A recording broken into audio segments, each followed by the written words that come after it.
Ah, Kasalukuyan po binobomba ng tubig ng China Coast Guard itong sinasakyan natin na BRP Dato Bangkao ng Bureau of Fisheries and Aquatic Resources habang tayo po ay patungo ng Scarborough. So kung makikita niyo, hindi po umuulan ngayon. Mula po yan sa buga ng tubig ng water cannon nitong China Coast Guard vessel. Ngayon nakikisilong po tayo dito sa loob ng BFAR vessel.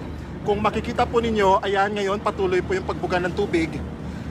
Ilang oras na rin po tayong sinusundan, hindi tinantanan nitong Coast Guard ship.